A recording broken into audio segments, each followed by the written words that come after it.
Bonjour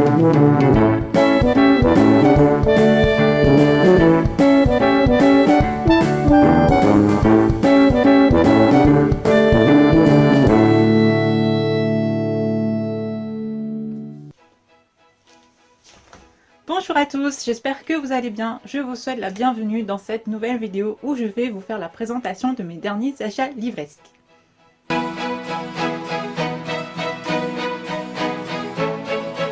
Donc bienvenue dans cette deuxième partie, puisque si vous avez regardé ma précédente vidéo, j'avais déjà fait une première partie sur les livres Bitlit que j'ai achetés, puisque en tout cas c'était majoritairement de la Bitlit, et maintenant je vais vous parler des autres livres qu'il reste, donc fantasy, dystopie, horreur aussi. Il y en a que deux, je les présenterai à la fin. Donc lors de cette petite hop, j'ai acheté la trilogie Eden de Blandine P. Martin aux éditions Milady. Donc comme dans toutes les dystopies, la Terre est dévastée. Ici, les survivants ont carrément abandonné la Terre pour se rendre à Gemma, qui est un véritable havre de paix. Et on va suivre Eden, qui est membre de la répression et qui est chargé de faire respecter la paix. Sauf que lorsque cette dernière devra infiltrer les rangs d'un groupe de rebelles, elle verra ses certitudes commencer à vaciller. Et je ne vous en dis pas plus, mais on se doute bien qu'elle va commencer à changer d'avis au contact de ces rebelles. Et voilà, j'aime beaucoup les dystopies, donc évidemment j'ai craqué. En sachant que Blandine P. Martin est une auteure française, et que ça fait un moment que je veux lire ses romans. J'ai Wild Crow aussi dans ma palle, mais je n'ai toujours pas lu non plus, donc il faut vraiment que je m'y mette. Et voilà, j'espère vraiment que ça me plaira. En tout cas, pour la saga Eden, c'est pratiquement sûr, voire certain. Ensuite, encore en dystopie, j'ai acheté les 3 premiers tomes de Légende de Marie-Lou aux éditions Castlemore, et je vais vous lire ici le résumé. Donc je ne sais pas comment on prononce le nom de l'héroïne, donc excusez-moi si j'écorche. Donc June, on va dire June, hein, parce que voilà. June est un prodige. À 15 ans, elle fait partie de l'élite de son pays. Brillante et patriote, son avenir est assuré dans les hauts rangs de l'armée. Day est le criminel le plus recherché du territoire. Originaire des quartiers pauvres, il sévit depuis des années sans que les autorités parviennent à l'arrêter. Issus de 2 mondes différents, June et Day n'ont aucune raison de se rencontrer, jusqu'au jour où le frère de June est assassiné. Persuadée que Day est responsable de ce crime, June va le traquer. Mais est-elle prête à découvrir la vérité? Donc ici c'est classé en science-fiction et dystopie. Je sais pas, le résumé m'a intriguée, et le fait qu'on parle de plusieurs classes sociales aussi, c'est quelque chose qui m'a vraiment attirée. Donc voilà, je l'ai acheté, et j'espère que je serai pas déçue, voilà. J'ai acheté les tomes 2 et 3 de la saga Anno Dracula de Kim Newman aux éditions Bragelonne, parce que j'avais déjà le tome 1. Je crois même que je vous l'avais présenté dans les lectures, dans les idées lecture d'Halloween. Donc voilà, je l'ai pas encore lu là aussi, mais mais voilà, je ne peux pas m'en empêcher. J'ai déjà le tome 1, et voilà, je sais que quand je commence une saga, j'ai envie de lire les autres en général pour savoir ce qui se passe. Donc et naturellement, j'ai acheté le tome 2 et le tome 3, voilà.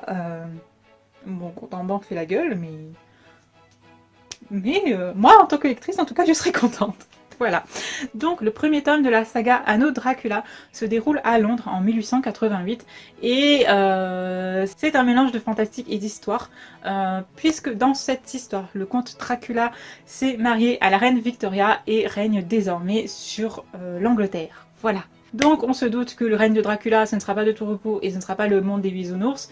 Donc voilà, je n'ai pas lu Dracula de Bram Stoker. Voilà, j'aimerais beaucoup le lire d'ailleurs, peut-être avant de lire Anno Dracula. Mais en tout cas, ce roman m'attire vraiment fortement. Et j'ai encore plus envie de le lire depuis que Justine de la chaîne Red Blue Moon en a parlé, et voilà, très clairement elle a adoré, et la façon dont elle en a parlé, ça m'a donné encore plus envie de le lire. Donc j'ai acheté le tome 2 et le tome 3, et l'année prochaine je les lirai. Voilà. On y croit. Donc on passe sur les dystopies, parce que oui, Anno Dracula, apparemment dans les tags il y a écrit dystopie, donc voilà, je l'ai mis dedans. Donc voilà, je l'ai intégré dans les livres de dystopie, voilà. Donc en fantastique, j'ai acheté La Magie de Paris, le tome 1, 2 et 3 d'Olivier Gay aux éditions Castlemore, dont je vais vous lire le résumé parce que j'ai trouvé que le résumé était vachement bien. Donc, Chloé est élève en classe de seconde et pratique l'escrime en loisir depuis son enfance. Un jour, elle assiste dans le gymnase au combat à l'épée entre Thomas, un élève d'une autre classe qu'elle connaît à peine, et une sorte de démon. La jeune fille tente d'intervenir mais se fait gravement blesser et perd connaissance. Lorsqu'elle se réveille, la créature est morte. Thomas lui explique alors qu'il est un mage, et qu'en tant que tel, sa mission est de repérer et fermer les failles vers le monde des démons. En s'interposant, Chloé s'est liée à lui. Elle devra désormais combattre les démons à ses côtés. Donc, je ne sais pas en quoi s'interposer pour aider quelqu'un, c'est se lier à lui, mais en tout cas, ce résumé me donne vachement envie, et du coup, ben voilà, je l'ai acheté, et je vous en parlerai quand je l'aurai lu. Voilà. Ensuite, j'ai acheté les 3 premiers tomes de la saga Thrill d'Amanda Hawking aux éditions Castlemore. Donc Amanda Hawking qui est aussi l'auteur de la saga De Mon Sang, voilà, que je vous ai présenté dans l'autre vidéo. Donc, Thrill raconte l'histoire de Wendy qui a survécu lorsqu'elle était petite à une tentative de meurtre réalisée par sa propre mère. Voilà, juste ça. C'est sympa. Donc, sa mère l'a essayé de la tuer parce qu'elle pensait qu'elle était un monstre. Et le jour de ses 11 ans, elle se demande si sa mère n'avait pas raison, puisqu'elle va rencontrer un homme mystérieux qui va lui apprendre qu'en fait, elle est d'origine d'un autre monde, un monde magique où on se doute bien qu'il y a des êtres différents, voilà. Différents des humains. Donc à partir de là, elle va devoir faire un choix, soit rester dans ce monde magique ou retourner auprès de ceux qu'elle aime dans le monde des humains. Donc voilà, je ne vous cache pas que la première chose qui m'a attirée dans ce livre, c'est la couverture, puisque comme vous l'avez vu, elle est magnifique. Pour les autres tomes, c'est pareil. Donc voilà, la couverture m'a vachement attirée. Ensuite, en lisant le résumé, ça m'a fait que conforter mon choix et du coup, ben voilà, je l'ai lu et j'ai ma lampe de lumière blanche qui est en train de clignoter et de me dire qu'elle est en train de mourir. Voilà. Donc, je vais clore la partie fantastique pure avec le Chalion dont j'ai acheté le tome 2 et le tome 3 parce que j'avais déjà le tome 1. Donc, c'est une saga de Lois McMaster Bujold. J'espère que je prononce bien là aussi, donc aux éditions Bragelonne. Je vais vous lire le résumé parce que il est un peu compliqué et je ne sais pas comment vous en parler en fait, voilà. À la veille du jour de la fille, la grande fête en odeur de la Dame Printemps, l'une des 5 grandes déités, un homme au corps et à l'esprit brisé avance lentement sur la route de Valenda. Ancien soldat et courtisan, Kazaril a survécu à l'indignité et à d'horribles tortures comme esclave à bord d'une galère inouïe. Aujourd'hui libre, tout ce qu'il cherche, c'est un travail subalterne dans les cuisines de la douanière Provencara. Je suis désolée, je suis vraiment désolée. Donc, dans la noble maison où il servit comme page durant sa jeunesse. Mais les dieux ont d'autres plans pour cet homme humble. Accueilli chaleureusement, vêtu, nourri, il est nommé à sa grande surprise secrétaire personnel et tuteur de la royesse Iselle, la sœur belle et obstinée du garçon impétueux destiné à devenir le prochain seigneur du pays. Mais ce poste placera Kazaril à l'endroit qu'il craint plus encore que la mer, la cour royale de Cardegos, où règne l'intrigue et la trahison. À Cardegos, les puissants ennemis qui avaient jeté Kazaril offert d'une rame Rinkari occupent à présent les positions les plus élevées du royaume, juste en dessous du Rouya.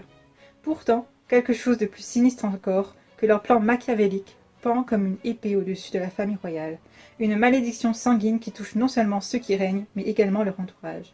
Le futur d'Iselle et de la maison de Chalion semble compromis. La seule solution pour Kazaril est d'avoir recours à la plus noire des magies, mais pour cela, il devra sacrifier sa vie. Donc, en général, je n'aime pas trop la fantaisie.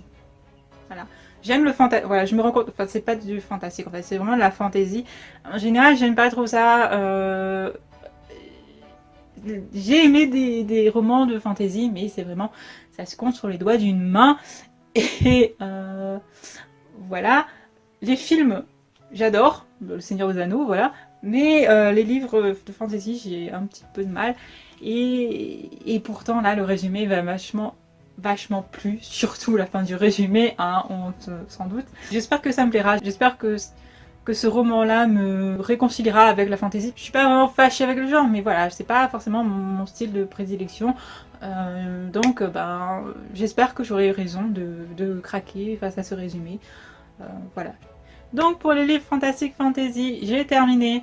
Je vais passer maintenant à un genre où vous allez me dire, mais pourquoi tu continues à acheter ces livres-là? Pourquoi? Et bien tout simplement parce que les résumés, mine de rien, m'attirent. Et je me dis qu'un jour, je vais sauter le pas et que je serai forte et courageuse. Et voilà. Donc vous vous en doutez, les livres que je vais vous présenter, ce sont des livres d'horreur. Voilà, voilà. Donc je vais commencer par la saga Necroscope de Brian Lumley aux éditions Bragelonne. Donc j'ai acheté le tome 1, 2 et 3, oui. Oui, ce genre de livres me font peur, mais j'ai acheté une saga, j'ai carrément acheté 3 livres quoi. Bref, il y a une explication à cela. J'ai l'impression que même si c'est de l'horreur, c'est plus du fantastique que... En gros, j'ai l'impression que ça se rapproche plus à du fantastique qu'à des histoires de fantômes, de revenants, de possession, etc. Vous voyez, c'est pas pareil. Ça doit être dégoûtant, mais j'ai l'impression que ça fait pas forcément peur. Bref, je vais vous lire le résumé, comme ça vous comprendrez mieux. Les morts ne racontent pas d'histoire, sauf à Harry Keo, Nécroscope, et ce qu'ils lui disent est terrifiant. Dans les montagnes des Balkans, un mal effroyable se relève. Depuis longtemps enfoui en terre sacrée, le maître vampire complote et intrigue. Tibor Ferenczi a faim de liberté et de revanche. Pour arriver à ses fins, il a un instrument humain. Issu d'une agence ultra secrète d'espions russes, Dragosani est un élève passionné, impatient de sonder les profondeurs démoniaques de l'esprit du vampire. Ferenczi lui enseigne les horribles techniques de la nécromancie, lui donnant le pouvoir d'arracher leurs secrets aux esprits et aux corps des morts. Le seul à se dresser contre lui, Harry Keo. Pour le protéger, les morts mettront tout en œuvre jusqu'à se lever de leur propre tombe. Voilà, moi... Ok, bon, peut-être que ça va faire un petit peu peur et peut-être que ça va être légèrement dégueulasse. Mais ça me donne très envie, voilà. Est-ce que je suis bizarre? Non, pas du tout. Ah, voilà. Donc, j'ai acheté les tomes 1, 2 et 3, je n'ai pas encore commencé, et ce n'est pas maintenant que je vais les lire, puisque ça fait pas du tout ambiance de Noël, on est d'accord, hein, voilà.